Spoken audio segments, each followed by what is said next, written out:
আসসালামু আলাইকুম প্রিয় বন্ধুরা। বড় মতো আজকেও গিয়েছিলাম চাকরির উদ্দেশ্যে। চাকরিটা পেলাম না। অনেক হতাশার মধ্য দিয়ে আমার সময় যাচ্ছে। আসলে কি বলবো, গেটে গেলেই শুধু মেয়েদের চাকরি হচ্ছে।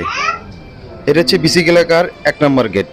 এখানে প্রবেশ করছে অনেক অসংখ্য বেকার এবং চাকরিজীবী। ভাই, কি বলবো, বলার ভাষা নেই।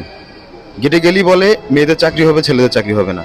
এরকম করে যদি চলতে থাকে, এক সময় দেখবেন মেয়েরা স্বামী সংসার করতে যাবে না। ডিভোর্স কেন হয়? এই কারণেই হয়। দেশের ছেলেরা বেকার, অথচ নারীরা চাকরি পাচ্ছে। সেখানে ডিভোর্সের হার তো বাড়বেই।